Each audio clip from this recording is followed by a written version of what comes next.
Nira ni Kabayang Chis Escudero, niraot niya ang sa iyang reputasyon. Pag dai ka kabayan nanindugan sa tama, ini na ang katapusan kan sa imong political career. This will be the end of your political career kasi tutuldukan siya ng ating mga mamamayang Filipino. At ako, kahit ako Bicolano, sasama ako sa mga grupo that will heavily campaign against your candidacy. Aaraw-arawin ka namin. Isusumpa ka namin kahit kalapit province ka namin. You are from Sorsogon, I am from Albay. Mas gugustuhan ko pa, in case dumalagan sa pagka-presidente si Laila de Lima or vice-presidente si Laila de Lima,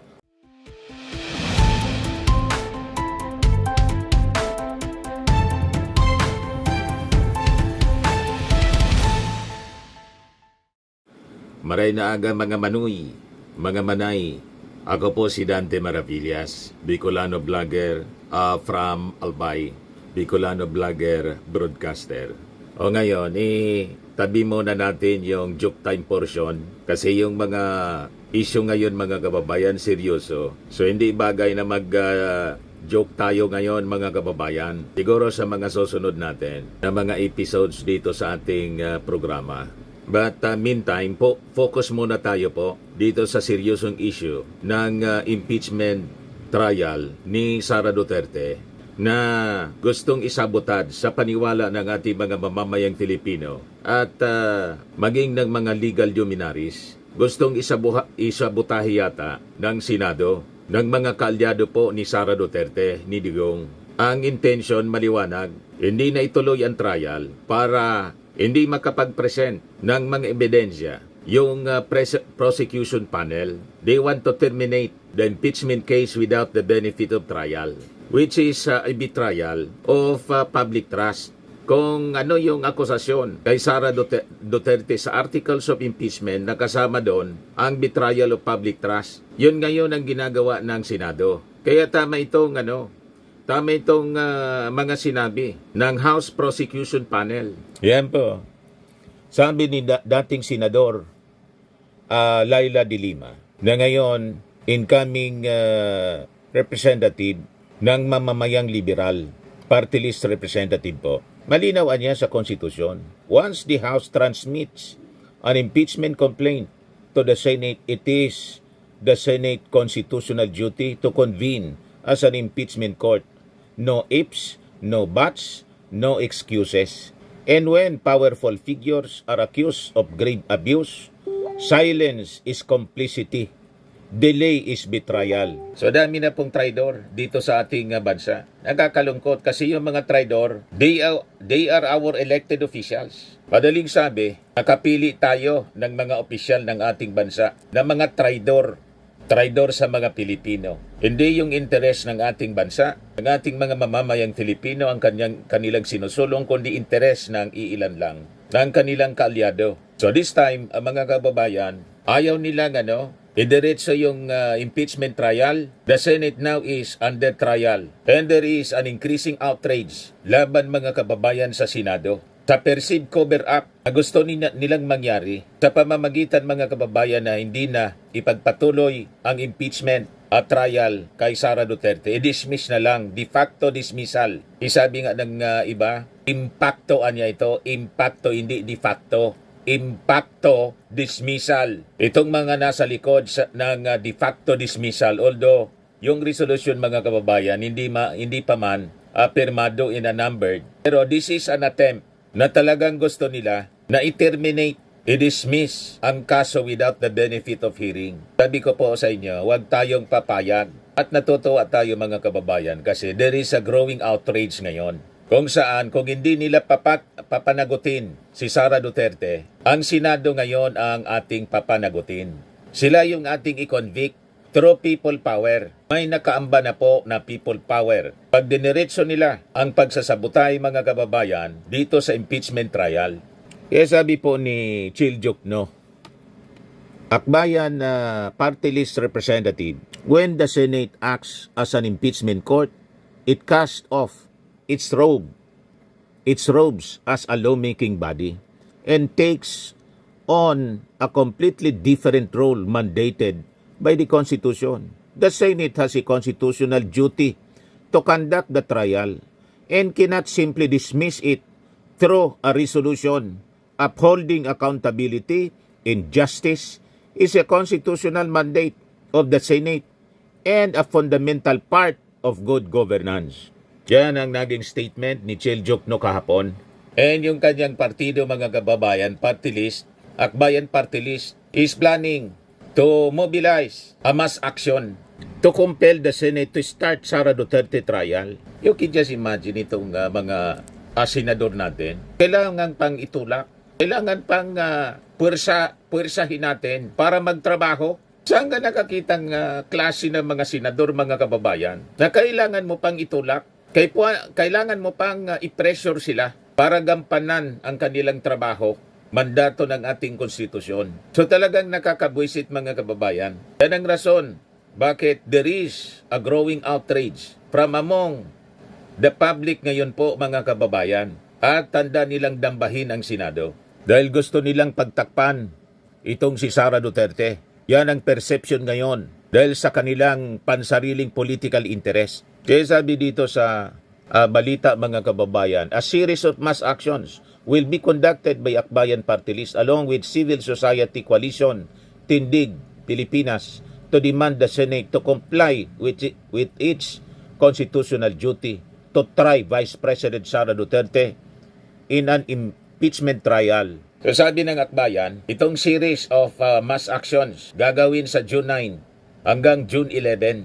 The mass actions will kickstart with a People's March and an ecumenical gathering in front of the Senate building in Pasay City on June 9 with a crowd of more than 3,000. This will be followed by a People's Vigil on June 10 and culminating on June 11 with a day of action for truth and accountability march of more than 5,000 participants, sabi po ng Akbayan.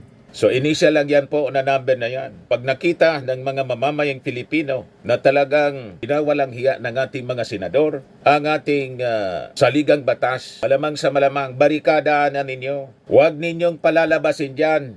Mag-vigil kayo for 1 week. Huwag ninyong palalabasin dyan sa Senado. Yang mga senador na nangwawalang hiya sa atin, hanggat sila mapilitan, mga kababayan, na gawin ang trabaho or else kung ayaw nilang gawin ang trabaho, palayasin na ninyo dyan. Alad ka rin ninyo. Dyan sa Senado, itulak ninyo po. Ilubog ninyo sa Ilog Pasig. Sa burak ng Ilog Pasig kasi doon sila nababagay. Yan ang gawin natin dito sa mga senador. Kapag kukonsente nila sa ginawa ni Sara Duterte, yung ating Pangulo pinagbantaan, ipapapatay. Si Lisa Marcos, pati si Martin Romualdez. At yung iba pa na nakapalaman sa sakdal, lalo na yung pag-allege na paglustay sa kaban ng bayan. Wala silang karapatan to occupy that positions in the Senate bilang mga senador. They're representatives of the people. Yung interest natin, kung ayaw nilang i-represent, umalis sila dyan sa Senado. Kasi yan na Senado, ang dapat nakaupo dyan, naglilingkod sa ating bayan. Sabi dito, Akbayan believes that the Senate should fulfill its constitutional duty to convene the impeachment court. In the same statement, Akbayan Party List President Rafaela David emphasized that the people's task now is to remind the Senate leadership of their constitutional duty to convene the impeachment court. To delay niya this task not only violates their sworn oath but also adds to growing suspicions that they are favoring BP Sara. Yun man talaga po. Proud na proud sila, mga kababayan, na tawagin silang Duterte Senators. At during the campaign nga po, ang tawag sa kanila, ang tawag nila sa kanilang sarili, Duterten. Sabi nga natin, kung senador man lang sila ng mga Duterte, di magsweldo sila galing kay Digong, galing kay Sara. Pero, wag silang uupo dyan sa Senado. Kasi yan na Senado po, ang dapat umupo dyan, senador ng bayan. Hindi senador nung kung sino man, mga kababayan. Kaya sabi dito, this unusual delay niya is needlessly eroding the public trust in the Senate and inviting our citizens' anger. The public sentiment wants her to face trial.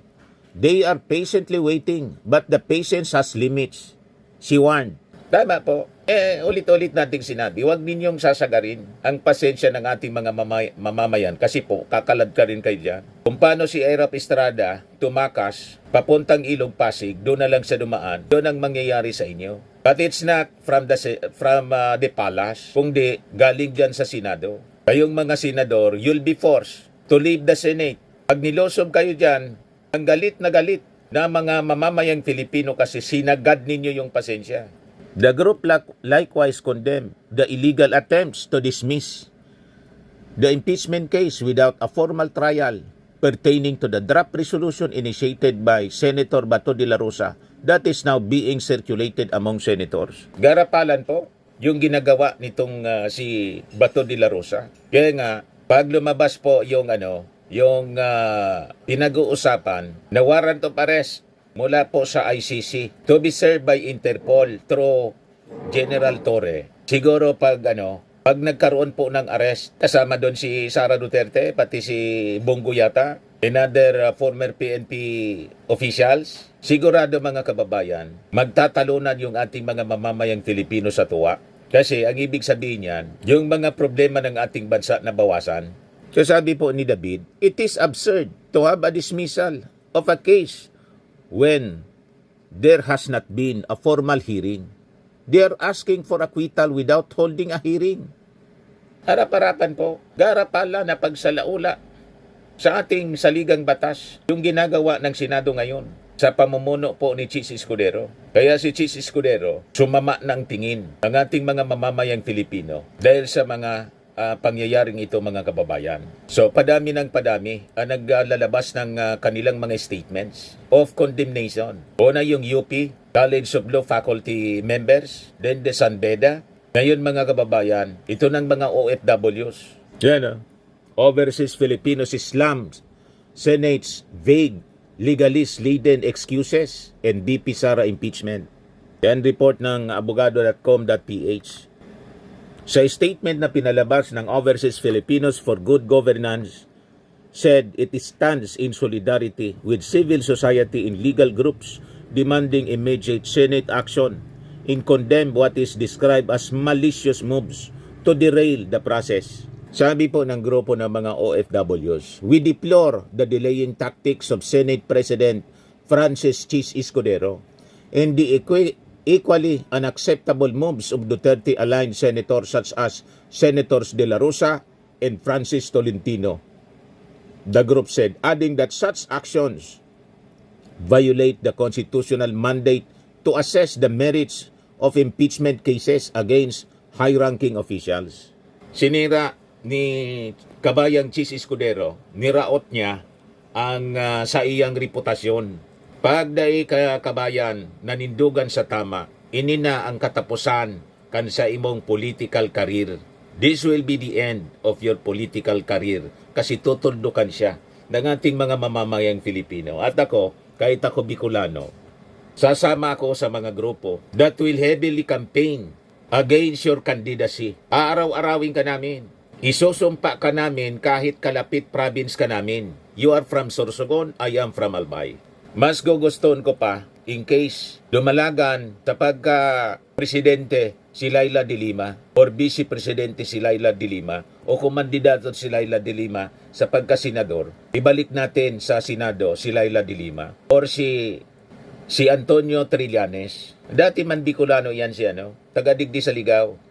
From Ligao City, itong si Antonio Trillanes. Dati ayaw ko dyan. Pero ngayon sa kanyang paninindigan, tayo naman, madali tayo magbago para sa kabutihan ng ating bansa. May mga bagay na hindi natin nagustuhan noon kay Trillanes. Pero ngayon maganda yung kanyang ginagawa. Madali naman tayo magpatawad mga kababayan.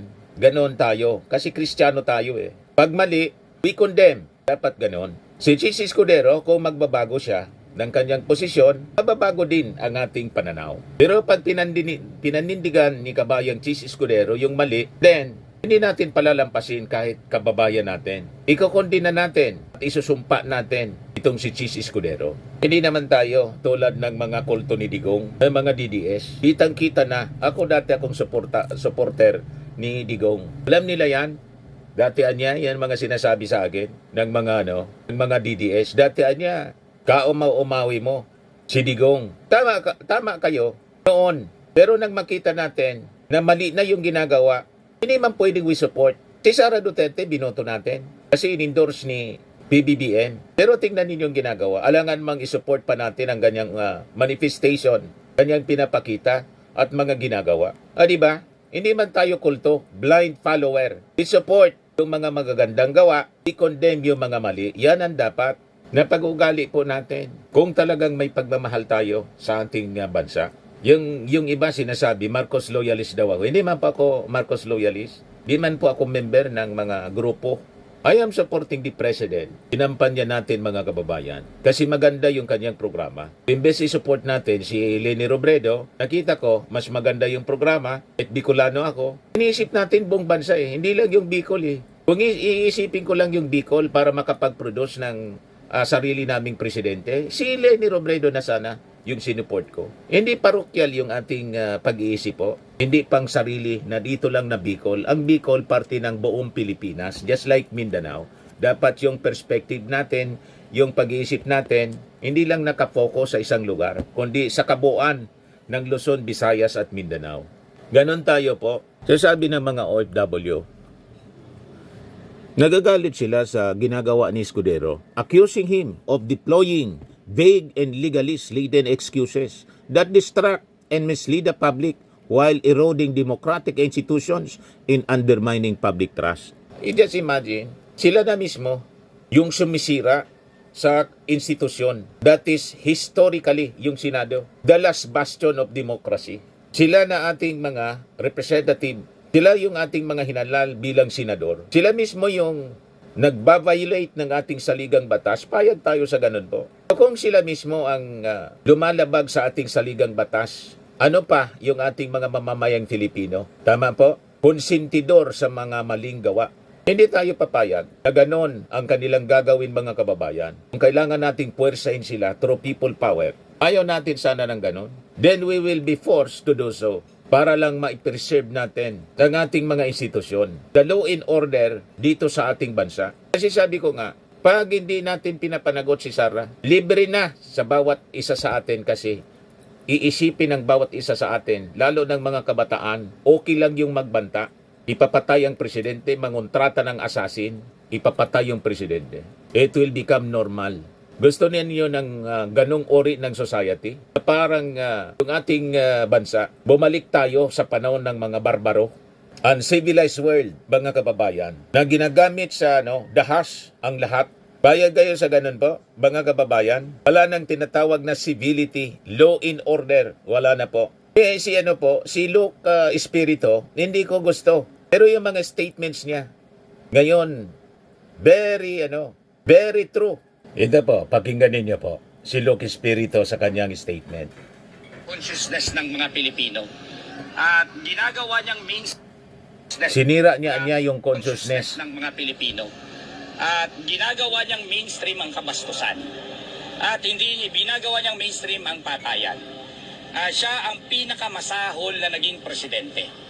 Siya ang presidente na sinira na talaga hindi lang ang lipunang Pilipino. Referring to Digong. Kundi ang values ng mga saka kay Pilipino. Sara. Dapat siyang purgahin sa ating kasaysayan. Si Duterte ang example ng dapat binibitay para magkaroon tayo ng leksyon sa ating kasaysayan na binibitay natin ang mamamatay tao, binibitay natin ang kurap, binibitay natin ang bastos sa kababaihan, pinaparusahan natin para mabasa ng mga henerasyon ng kabataan, iba't ibang henerasyon ng kabataan, para may matutunan sa kasaysayan na tulad sa ibang bansa, kung saan ang mga diktador ay nililitis, kinukulong o binibitay. Si Duterte ang number one example na kapag hindi yan maparusahan, hindi yan maaresto, ang ating lipunang Pilipino, ang kanyang values pupulusok, magiging basurahan, at ang ating kaisipan ay magiging talagang nasa pinakamababa na. Hindi tayo ganyan. Ang gusto natin, nag-a-address kami sa mas mataas na kamulatan. Kaya kami nagsasalita kami issues. Hindi yung mga patay-patay na yan. Nagsasalita kami tungkol sa sahod, tungkol sa kontraktualisasyon, tungkol sa kahirapan, tungkol sa reforma sa lupa, tungkol sa ekonomiya na dapat magkaroon ng produksyon, tungkol sa support. Naman natingala mga kababayan ni Sara Duterte, nasanay na makinig sa patayan. Yun din ang ginawa niya. pinantaan yung ating Pangulong Bongbong Marcos. Ayan ang laman ng first article of impeachment na gustong palampasin. I-dismiss na lang. De facto dismissal, mga kababayan. So, tama yung mga sinabi ni Luke Espiritu. Dinonormalize natin yung violence. You see? Pagkatapos ganito, ang gagawin ng mga senador, inuupuan, mga kababayan, ang impeachment trial gusto nilang i-terminate. Kaya sabi po ng abogado na si Attorney Jesus Falsis, the legal giants have spoken. Will Chis Escudero dare defy them? Nagsalita na niya yung ating mga legal giants, mga legal luminaries, mga constitutionalists, mga deans ng mga universities, college of law, the UP, Sambeda. Nagsalita na po sila. Ang tanong kay Chis Escudero, magbibingi-bingian ka ba? Kaya susugo dyan sa Senado, mga kababayan, sa June 11. Kasi may peligro na yung naiikot, mga kababayan, na resolusyon ni Bato, pipirmahan nila yon at saka ipapasa nila to terminate the impeachment case without trial. Sinusukat ni Bato, kaya nag-leak yon, mga kababayan, sinusukat ni Bato ang pasensya ng ating mga mamamayang Filipino. Trial balloons yun po. Tinitingnan nila kung organic ang outrage ng ating mga mamamayang Filipino. Kaya magmomobilize muna, mga kababayan, ng 5,000 people. Ang pupunta, mga kababayan, sa harap ng Senado. Yung iba papasok para kausapin muna yung ating mga senador na gampanan ang kanilang tungkulin na naayon sa ating saligang batas. Pag hindi, sigurado magsiswell siya, dadami ng dadami ang susugod sa Senado hanggat barikadaan sila at hindi na makalabas. At malamang sa malamang, ang mangyari niyan sa galit ng mga tao, kaladkari na po sila at ipadlock ang mismong Senado. And I think si General Torre will not intervene kasi may mga senador na nagsalita, mga kababayan, ayaw sa kanya. DBO pa, General Torre, wag mong pakialaman yung outrage ng mga tao. Bahala sila sa buhay nila. Kasi sila ang dahilan kung bakit nagagalit yung ating mga mamamayang Filipino. Sinagad nila yung pasensya. Yan sabi dito sa balita. As legal heavyweights speak out against the Senate's delay of the impeachment trial of Vice President Sara Duterte in the proposed dismissal of the case, lawyer Jesus Falsis questioned whether the chamber can justify dismissing their experts' opinions on the issue. Falsis pointed out that the signatories to the University of the Philippines College of Law open letter who called on the Senate to conduct the impeachment trial include constitutional law experts and leading authorities in their fields. Some of the signatories are former International Criminal Court Judge in UP Law, Dean Raul Pangalangan, Constitutionalist Dante Gatmaitan, Gwen De Vera, Tony Lavinia, Indian Molo, and maritime law expert J. Batumbakal. Falsis also pointed out that Rene Sarmiento and Christian Monsod, who were among the framers of the 1987 Constitution, likewise said it is the Senate's duty to conduct the trial, which may continue into the 20th Congress. This is part of the Senate's duty under the fundamental law of the land, which provides for impeachment as an accountability mechanism, sabi po nila. Senator Coco Pimentel also aired a similar sentiment. Ang point ko ay papalagba si Senator Chis Escudero sa mga legal luminaries na ito. He also reminded Escudero that the Constitution is supreme to the Senate plenary. After the Senate President earlier said it is up to the plenary to decide whether to continue with the impeachment trial or not. Have you forgotten the doctrine of constitutional supremacy? Convene and start the impeachment trial now. Ang gustong mangyari po ni Chis Escudero, through the decision of the plenary, submit daw sa boto. So i-repeal nila yung provision ng konstitusyon, i-define nila yung mandato ng konstitusyon to forthwith proceed with the trial sa pamamagitan lang po ng resolusyon.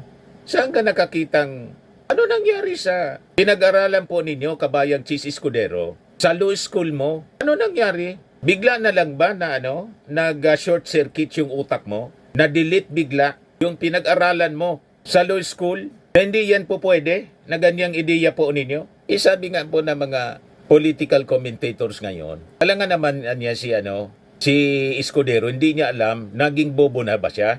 Hindi niya tayo naniniwala. Kahit na kay Bato de la Rosa, hindi niya naintindihan yung batas. Paniwala mga kababayan ng mga political commentators, talagang sinasadya nila. Alam nilang mali, pero gusto pa nila mga kababayan na gawin. Just to serve the interest of Sara Duterte. Saan nga nakakita niyan mga kababayan? Na dahil sa kanilang alliance, support, loyalty sa isang pamilya, kaya na nila mga kababayan na baliin yung ating saligang batas. Payag kayo sa ganon? Anong klaseng mga tao ito? Nawala na yung kanilang mga pinag-aralan dahil lang sa kanilang loyalty sa isang pamilya. Nawala na sa hulog yung kanilang pag-iisip. Huwag tayong papayag na gamitin yung institusyon, ang Senado, para sa kanilang pansariling interes po. Yan ang punto natin dito. So, tayo natutuwa kasi kahit na si Senator Alan Peter Cayetano na kaalyado nila, hindi pumapayag na walang trial na mangyari. So, nakakita tayo ng liwanag. No choice but to hold impeachment trial versus Duterte, sabi po ni Alan Peter Cayetano. Ganon din si Win Gatchalian, si JBR Sito, nauna na sila na nagsalita. And sana other senators mga kababayan magsalita na rin, pati yung mga incoming senators, mga bagong napiling senador. Magsalita kayo. Sabi ni JBR Sito, tama, hindi nangulagan niya sinusupport natin yung impeachment trial. Ang boto ko na, conviction. Hindi ganon. Kailangan na niyang mapakinggan. Kasi yun ang mandato ng ating konstitusyon. To forthwith proceed with the trial. Mapakinggan yung mga ebidensya, maipresenta. Then, yung defense, kung mahina yung mga kaso, di balikta din ninyo. Kayang-kaya yan ng mga legal defense ni Sara Duterte kung talagang hindi man nagkasala si Sara. Then, acquittal ang boto. Matatanggap yan ng ating mga mamamayang Pilipino. Hindi nila matatanggap po yung walang trial, inacquit ninyo at terminate ninyo ang kaso without trial, which is a gross violation of our Constitution.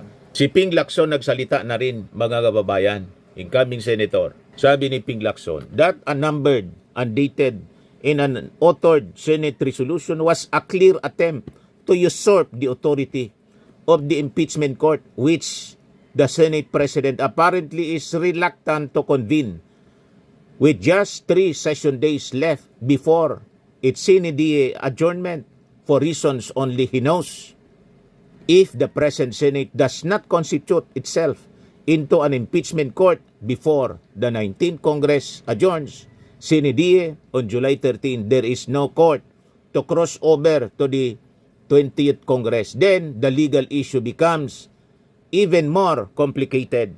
Mananagot, mga kababayan, si Chis Escudero. Kasi siya ang umupo niyan. Hinat-short nila yung session. Sa calendar ng session ng Senado, dapat February 7 pa sila mag-adjourn. In-adjourn nila yung session February 5.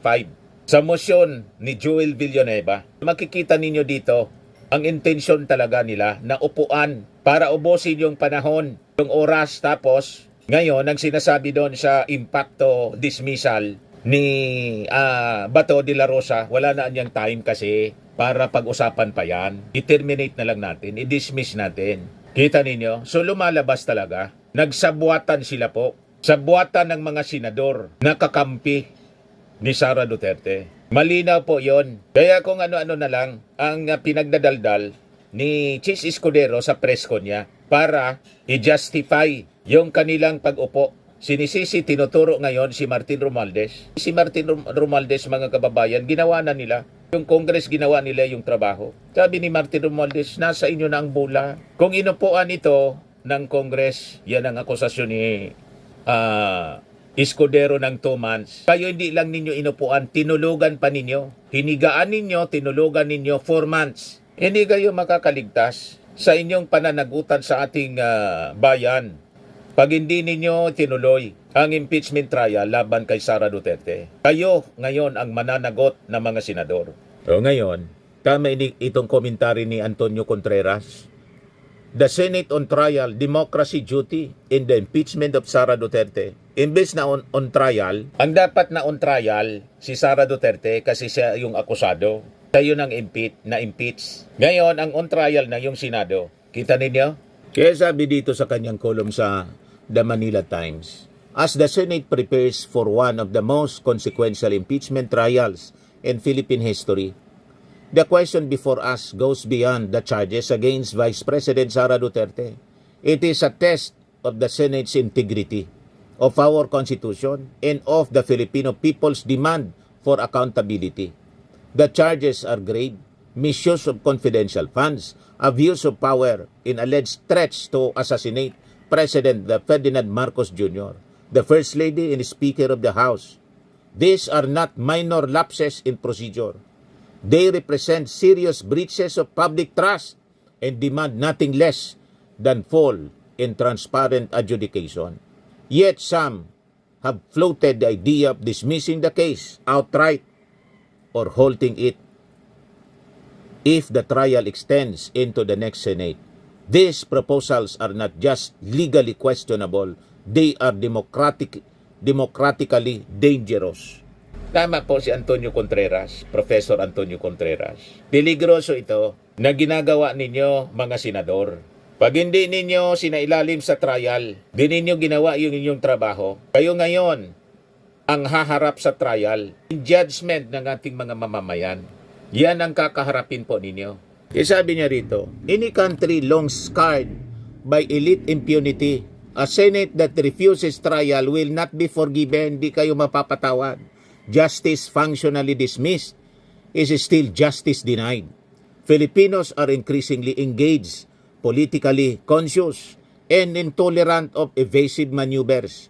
Public scrutiny today is intense and unforgiving. 90% po sa ating mga mamamayang Filipino based sa WR survey, gusto na harapin dapat ni Sara ang impeachment trial. So 90% ng ating mga mamamayan susugod po sa Senado para palibutan kayo dyan at kaladkarin kayo dyan sa Senado dahil hindi ninyo ginagawa ang inyong trabaho. Sabi po ni Contreras, this moment is critical. Senators must know that every word they speak and every vote they cast will be recorded in history. If they convict, it must be because the evidence demands it. If they acquit, it must be because the case is unproven, not because of loyalty, fear, or convenience. And this can only happen if there is a trial. Tama po, hindi yung cover up. This is an attempt of cover up, mga kababayan, ng mismong Senado sa mga kasalanan ni Sara Duterte.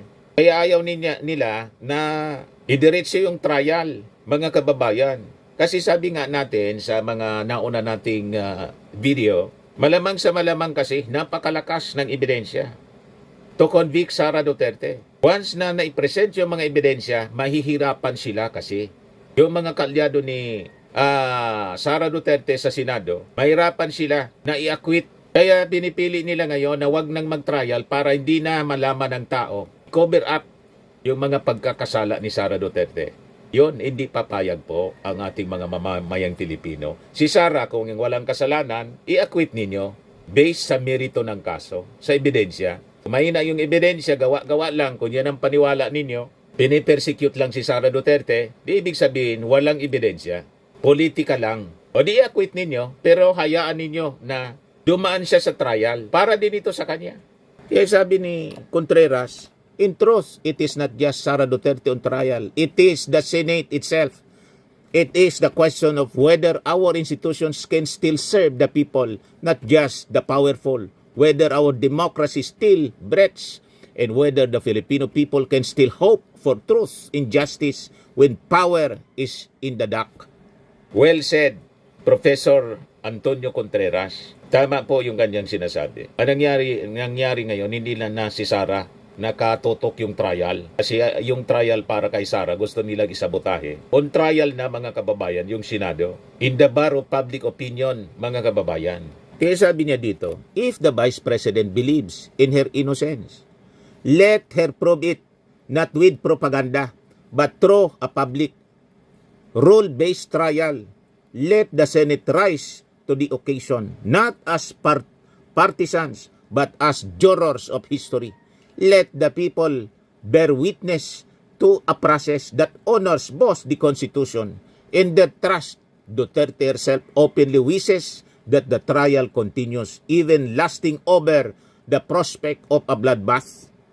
Kaya nga po, sabi ni Sara, bloodbath. Ibig sabihin, very confident siya na malulusutan niya ito after the trial. Pero ang lumalabas, di man pala totoo ang intensyon ni Sarang bloodbath. Handa siya dumaan sa trial. Yun pala ang intensyon, mga kababayan, impaktong dismissal ng kaso. Impakto. Dismissal ng kanyang kaso ng mga impaktong senador. Ito po yung mga legal luminaries, mga kababayan, the legal heavyweights supporting the impeachment trial. Former Supreme Court Justice Adolfo Asconia, former Supreme Court Justice Jose Vitog, former Comelec Commissioner Luis Tito de Guia, former Representative Erin Tanyada, San Beda Law Dean Ranilo Aquino, former Dean Ateneo School of Government Tony Lavinia. Yan ang sabi rito. Several legal and academic luminaries expressed agreement yesterday that Vice President Sara Duterte's impeachment trial should not be delayed any further, stating that the phrase trial shall proceed forthwith should not be too difficult for senators to comprehend. Walang rasonan niya para i-postpone ang trial. I cannot understand why Senator Chis Escudero refuses to get the trial at the Senate started. Sabi po niya ni Attorney and Father Ranilo Aquino at itong mga legal luminaries, mga kababayan na na-mention natin. So malinaw pong sinasadya nila. Tinitest nila kung hindi aangal yung ating mga mamamayang Filipino. Kaya importante po talaga na maging mapagbantay tayo, be vigilant and pong mga susunod na araw. At kung malapit lang kayo dyan sa sa Senado, nananawagan tayo, sumama na muna kayo. Ako kasi taga Bicol sa mga ultimate actions. Pag this will be my first time nasasama sa EDSA People Power. Hindi man ako sumasama sa mga rallies po. Pero itong ginagawa na yan ng mga senador po, I'll be forced na sumama, pumunta mismo dyan sa Maynila. Meantime, si malayo man ako, dito na muna tayo sa social media. Kayo na muna dyan sa Metro Manila. Marami naman po ating mga mamamayan dyan sa Maynila ang talagang nadismaya, galit na sa behavior ngayon po ng Senado. Kabayan po ninyo yung marcha ng Tindig Pilipinas Akbayan, another civil society organization. Simula June 9, 10 and 11. Sa June 10, vigil po hanggang 9 o'clock yata yon sa schedule. Tingnan ko yung yung schedule po para alam ninyo. O ito muna, i-replay ko sa inyo. Tinanong yung mga estudyante, sabi diyan, mas matalino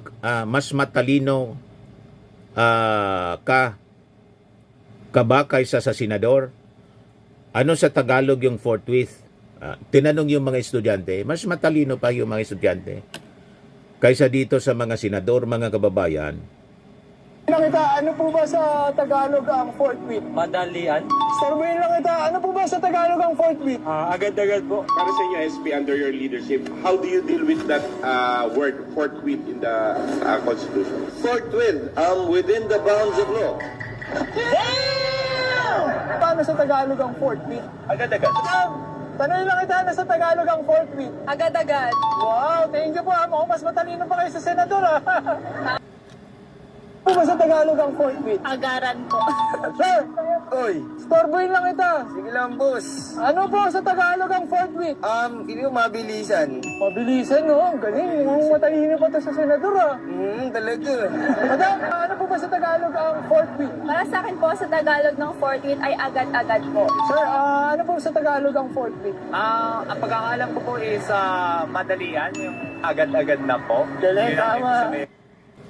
So pag hindi pa sila gumalaw, mga kababayan, tanggalin natin by force itong mga senador. Upo natin itong mga estudyante. Kasi mas matalino pa. Itong mga estudyante, naintindihan nila yung simpleng salita. Kasi available naman po. Pwede niyong tingnan, forthwith, sa dictionary, agad-agad, immediately. Walang patumpik-tumpik. Pero iba na yung pagkakaintindi. Nakakaya itong si Chis Escudero kababayan ko pa naman, mga kababayan, yung forthwith sa kanya, naging 4 months. And after 4 months, yun na, gusto nang i-terminate, ipa-dismiss, impacto dismissal, yung impeachment trial. Grabe katindi po. Garapala na po na panluloko po sa atin, ginagawa ng Senado ngayon. So ito yung activity, mga kababayan, ecumenical gathering and people's march, June 9, 9:30 in the morning hanggang alas 12 ng tanghali. March from Film Center to the Senate. Tapos, June 10, People's Vigil, 5 to 9 p.m. sa gate po ng Senado. Then, sunod, sa June 11, Day of Action for Truth and Accountability. Call, malakas ang ebidensya, litisin na si Sara. Ang oras po, 1 o'clock hanggang 5 in the afternoon. May march from Film Center of the Philippines papuntang Senado.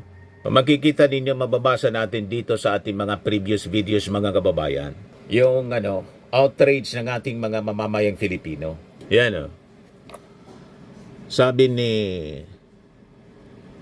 Tuason, makakatipid ng malaking gastusin ng bansa kapag inalis na ang Senado. Bibilis pa ang progreso ng bayan.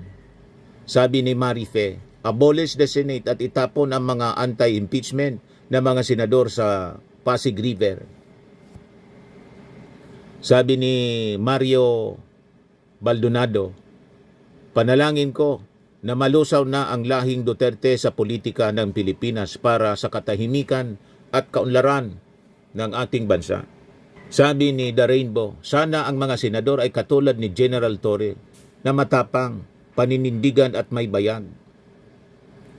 Sabi ni Tamik, request po na i-abolish na ang Senado. Walang silbi po ang Senado. Sir Dante, gawa po kayo ng pa-voting system. Kung agree ba o hindi ang mamamayang Filipino na i-abolish ng Senado. Isa na po ako sa gustong i-abolish ang Senado. Sabi ni Dano Valdez, abolish Senate and impeach Sara, people power, mga kababayan. Sabi ni Dominado Pimentel, padlak ang Senado or declare martial law in abolish Senate. Sabi ni Fed Saitam, dapat na talagang ma-impeach niyan para wala na siyang chance na makabalik sa politics. Hindi siya magandang iemplong leader. Sabi ni Angelica Abbas, people power na, now na, impeach Sara, abolish Senate. Sabi ni Romeo Rituerto, very much correct ka, Sir Dante M. Mas magaling pa ang mga congressmen kaysa sa mga senador. Sa totoo lang, walang binatbat mga abogado ng Senado.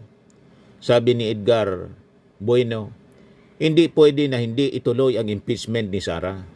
Sabi ni Randy Aligado, kapag ang Panginoong Hesus na ang gumawa ng kaparaanan laban sa kadiliman, walang masama na mananalo sa kabutihan. Amen. Sabi ni Sen Malinan, tama, kung wala siyang ninakaw, dapat harapin niya. Sabi ni Telmo Malabanan, sana i-abolish na lang ang Senado. Sabi ni Daboy Fernando, huwag nang paupuin sa Senado mga DD Senator Marcoleta, Aimee Batogo, Robin, Quezong Piatos, and Villar. Sabi ni Marlon Lamsen, si Bato hindi pwedeng maging hurado sa impeachment ni Sara, super bias. Sabi ni Emily Enriquez, dapat lang i-abolish ng Senado, sayang lang ang perang pinapasahod sa kanila, wala silang mga silbi, naglilingkod sila sa mga Duterte, hindi sa taong bayan. Sabi ni Edgardo Pimentel, dapat lang ituloy ang impeachment kay BP Sara kasi sobra na siya, isama na ang Senado. Sabi ni Jane Mirafuentes, hindi nakinig ang Senado, sir. Pag hindi nakinig Sir Dan, doon na tayo sa lansangan, magrally sa harap ng Senado. Sabi ni Marife Bellosilio, impeach Sara, abolish Senado. Sabi ni Eva de la Cruz, first time na mangyayari na mag-people power march sa harap ng Senate House ang mga tao. Sabi ni Jonil Marie tayo na mag-abolish ng Senate. Yan ang gusto nila. At kailangan gawin na ni PBBM i-abolish ang Senate. Sabi ni Mendoza, Sir Dan, tuloy niyo ang paglahad ng katotohanan. Sabi ni Mary El Puerto, impeach Sara, impeach Cheese, impeach Bato. Kita ninyo, nadamay ng impeach. Hindi man po impeachable official ang mga senador. So, ang pwede natin gawin, bantayan natin kung sino ang boboto para i-acquit si Sara Duterte. Pag 2028 po, i-shoot natin sa inidoro silang lahat.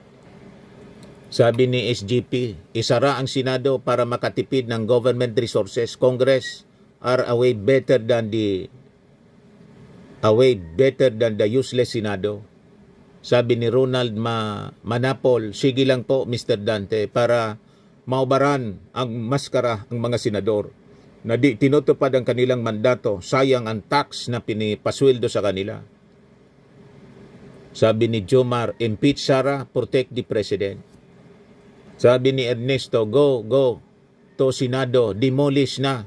Pinaglilingkuran nila si Sara, hindi yung bumoto sa kanila. Go, palayasin ang mga yan. Sabi ni Dr. Rihidab, 2 big universities na. Sana UST, Lasal, Ateneo pa. Yung Lasal po nagsalita na. Sabi ni Lia, I fully agreed po sa lahat ng sinabi nyo. Pananarantado na ang ginagawa ng Senado. Kaming mga OFW, gusto namin ng katotohanan. Isa na po ako sa mga naimasmasan na dating DDS. O, kita ninyo? Sabi ni Rome, 1, 2, 3, 4, 5, 4, kaliwat kanan ng rally para ma-abolish na ang Senado. Sabi ni Edgar Alanis, sa Congress na lang tayo. Sabi ni Victor Danes, nilinaw na nga ni Commissioner Christian Monsod, ang isa sa mga sumulat ng ating konstitusyon, na ang sinabi hindi pwedeng pigilan ang paggulong ng impeachment at Korte Suprema na rin nagsabi sa kaso ng Pimentel Junior case. Sabi ni Dean Cavander, sana mayroong batas na pag hindi ginampanan ng Senado ang kanilang paglilitis na ayon sa konstitusyon ay dadalhin na ang kaso sa Supreme Court at ipasa na ang walang silbing Senado na yan. Dagdag gastos pa ng gobyerno na ginagastosan ng mga nagbabayad ng tax. Sabi ni Elizabeth, durugin natin ang Senado, Sir Dan. Sabi ni Pedro Domingo, Sir Dan, dapat people power na. Sabi ni Elizabeth Sarabia, people power na po kung kailangan para ma-impeach ang magnanakaw na Rayna Tokhang Sara na yan at para maipadlak ng Senate. God bless Philippines, Lord Jesus. Gising mga kababayan. Ang dami pa mga kababayan na mga reaction, saros, lahat sila. Naggalit na galit na po sa ginagawa ngayon ng Senado. Huwag natin pong tantanan, araw-arawin po natin. At lahat ng mga vloggers po na kumukundina sa gawain ito ng Senado, i-viral po ninyo. Kung hindi pa po kayo naka-subscribe dito sa ating channel, click subscribe po at i-share ninyong i-share para mabuksan ang isipan ng ating mga mamamayan at makisali sa pagkondina sa masamang plano ng Senado na gusto nilang i-dismiss yung kaso without the benefit of trial. Ito naman po yung bago naming product na binibenta online.